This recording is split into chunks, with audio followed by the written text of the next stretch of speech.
La Bible n'a pas des messages. La Bible est un livre centré sur Christ et contient entièrement un message concernant Christ. La Bible a un seul message. C'est le message de Jésus. Je ne sais pas si je parle à quelqu'un ici. Jésus est le message de la Bible. S'il vous plaît, levez votre main droite vers le ciel avec moi et répétons ces mots ensemble. Je crois en la parole de Dieu. C'est l'autorité finale dans ma vie. Malgré mes circonstances, malgré ma situation, je crois en la parole de Dieu. Je suis ce que Dieu dit que je suis. J'ai ce que Dieu dit que j'ai. Je peux faire ce que Dieu dit que je peux faire. Je reçois la révélation et je déclare qu'à la fin de ce service, je ne serai plus jamais le même. Au nom puissant de Jésus, et si vous croyez, criez un puissant Amen. Applaudissez et célébrez en prenant vos belles places ce soir. Gloire à Dieu pour toujours. Je lis dans le livre de 2 Timothée chapitre 3, verset 15. 2 Timothée chapitre 3, verset 15. La parole de Dieu nous dit, « Dès ton enfance, tu connais les saintes écritures, le hagios graphé ou l'écriture sacrée, qui peuvent te rendre sage à salut par la foi en Jésus-Christ. Les Écritures sont capables de vous rendre sage dans le domaine du salut. Les Écritures sont capables de vous rendre sage dans le domaine du salut. Paul a dit, « Je n'ai pas honte de l'Évangile, car c'est la puissance de Dieu pour le salut. » La Bible nous dit, « Elle enfantera un fils, et tu l'appelleras Jésus, car il sauvera son peuple de leurs péchés. » L'Évangile amène un homme à une destination appelée salut. Il dit que les Écritures nous sont données pour nous rendre sages dans le domaine du salut. Toute Écriture, c'est le prochain verset, est inspirée de Dieu ou souffle de Dieu, et utile pour enseigner. Elle est utile pour enseigner. Être enseigné signifie apprendre. Les Écritures sont utiles pour apprendre, pour enseigner. Les Écritures sont utiles ou profitables pour convaincre. Le mot convaincre signifie évidence. C'est-à-dire que les Écritures forment la base de notre évidence. C'est-à-dire que tout ce qui n'est pas en accord avec les Écritures, il ne faut pas le prendre au sérieux. Vous avez eu un rêve et le rêve n'est pas en accord avec les Écritures. Mettez-le sous un lit et jetez-le. Ou vous avez eu une expérience qui n'est pas en accord avec l'évidence des Écritures. Jetez-la. Quelqu'un m'a parlé de quelqu'un qui a dit qu'elle est morte et est allée au ciel, et je veux dire qu'elle est allée au ciel, et elle a découvert que beaucoup de femmes iront en enfer à cause de certaines choses qu'elles n'ont pas faites sur terre. Et puis j'ai vérifié ma Bible, et j'ai découvert que la Bible nous dit que quiconque invoquera le nom du Seigneur sera sauvé.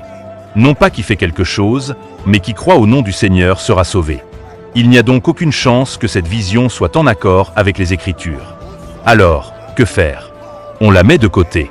Car si cela ne concorde pas avec les Écritures, cela ne peut pas former notre preuve. Cela ne peut pas former notre évidence. Toute Écriture est donnée pour instruire, pour convaincre, pour corriger, c'est-à-dire que lorsque les Écritures nous sont communiquées, nous devons garder notre esprit dans un état où nous sommes prêts à faire des ajustements. Nous sommes prêts à faire des corrections lorsque l'enseignement de la parole de Dieu est donné. La correction a lieu au moment où la parole de Dieu est enseignée. Les Écritures nous sont donc données pour la correction. Et puis la dernière pour l'instruction dans la justice. Ainsi, l'apôtre Paul nous donne des limites pour le but du corps de vérité appelé les Écritures. Toutes les Écritures. Maintenant, les Écritures dans ce contexte se réfèrent à Genèse à Malachie. Car lorsque Paul a dit toutes les Écritures, il n'y avait pas de livre de Timothée.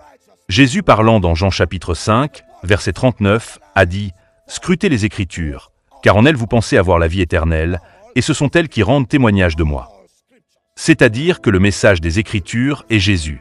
Les Écritures témoignent de lui. Maintenant, Jésus a dit qu'il n'y avait pas de Jean. Donc, les Écritures dans la Bible se réfèrent à Genèse à Malachie. Donc, Matthieu à Apocalypse n'est pas appelé les Écritures. Alors, qu'est-ce que Matthieu à Apocalypse est appelé? Le livre des Romains, chapitre 16, verset 25. Marc nous dit ce que c'est. Il dit « Maintenant, à celui qui a le pouvoir de vous affermir selon mon évangile et la prédication de Jésus-Christ, selon la révélation du mystère. » La révélation du mystère qui a été cachée depuis le commencement du monde. Et le verset suivant dit « Mais maintenant, il est manifesté par les écritures des prophètes, selon le commandement du Dieu éternel. » Maintenant, le mystère est révélé. Donc, le Nouveau Testament est appelé la révélation des Écritures. L'Ancien Testament est appelé les Écritures. Maintenant, j'ai une nouvelle pour vous. Si l'Ancien Testament est appelé les Écritures, où est l'Ancien Testament? L'Ancien Testament n'est pas Genèse à Malachie. C'est Exode à Malachie. Car dans la Bible, lorsque la Bible parle de l'Ancien Testament, le livre de Genèse n'est pas inclus. Comment le savoir? Hébreux chapitre 8, verset 8. Dieu parlant par l'apôtre, l'auteur d'Hébreux, dans Hébreux 8, dit « Car, trouvant à redire à leur conduite, il dit « Voici, les jours viennent, dit le Seigneur, où je ferai avec la maison d'Israël et avec la maison de Juda une alliance nouvelle. » Verset 9. Non pas selon l'alliance que j'ai faite avec leur père, au jour où je les pris par la main pour les faire sortir du pays d'Égypte. Donc, cela signifie que l'Ancien Testament commence à partir d'Exode, lorsque Dieu a pris Israël par la main hors d'Égypte. C'est le début de l'Ancienne Alliance. Donc, l'Ancienne Alliance est Exode à Malachie. Alors, qu'est-ce que Genèse? Jésus parlant dans Jean, Matthieu, je veux dire Matthieu chapitre 9, chapitre 19. Il a dit « Moïse vous a demandé de donner un certificat de divorce à cause de la dureté de votre cœur. Mais au commencement, il n'en était pas ainsi. » Donc, Genèse est appelé le commencement. Exode à Malachie, Ancien Testament. Et puis Matthieu à Apocalypse, Nouveau Testament. Mais Matthieu à Apocalypse n'est pas le Nouveau Testament total, car Matthieu, Marc, Luc et Jean ne sont pas le Nouveau Testament. Comment le savoir? La Bible nous le dit. Jésus parlant, dans Matthieu 26, 28, il a dit « Ceci est le Nouveau Testament dans mon sang. » Donc, jusqu'à ce qu'il y ait du sang, il n'y avait pas de Nouveau Testament. Oh, le livre d'Hébreux nous dit où se trouve un testament. Il doit y avoir nécessairement la mort du testateur, car un testament n'est valable qu'après la mort des hommes. Donc, c'est la mort de Christ qui nous a donné le Nouveau Testament. Donc, le Nouveau Testament n'est pas un livre. Le Nouveau Testament est du sang. Je ne sais pas si je parle à quelqu'un ici. Donc, le Nouveau Testament commence à partir des actes, car les actes des apôtres nous disent après sa résurrection. Donc, par les actes, il a versé son sang.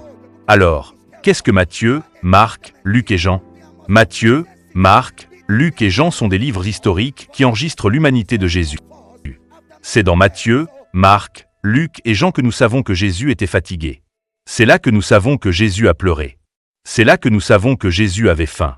C'est là que nous savons que Jésus dormait. C'est là que nous savons que Jésus a pleuré. Car Matthieu, Marc, Luc et Jean sont un récit de l'histoire de l'humanité de Jésus. Je ne sais pas si je parle à quelqu'un. Donc, nous reprenons. La Genèse est le commencement. Exode à Malachie, Ancien Testament. Matthieu, Marc, Luc et Jean, livres historiques de l'humanité de Jésus. Actes à Apocalypse, la révélation des Écritures ou le Nouveau Testament. Donc, Ancien Testament, Jésus est caché. Nouveau Testament, Jésus est révélé. Donc, lorsque vous lisez l'Ancien Testament, vous ne verrez jamais Jésus. Jésus. L'Ancien Testament est un pointeur. Ça contient les ombres. Des promesses, des prophéties pointant vers Jésus. Vous ne le verrez pas là-bas, car il est caché. C'est pourquoi c'est appelé mystère. Mais le Nouveau Testament, vous verrez Jésus. Il est le message. En dehors de Jésus, il n'y a pas de message. Si vous retirez Jésus de la Bible, vous avez un Coran. Ce qui fait de la Bible, c'est Jésus dans la Bible. Je ne sais pas à qui je parle ici. Si vous m'entendez crier, je vous entends. Je prophétise aux 1000 premières personnes qui crient Amen. Vous êtes en train de passer à la manifestation. Vous êtes en train de passer à la manifestation. Vous êtes en train de passer à la manifestation. Vous êtes en train de passer à la manifestation.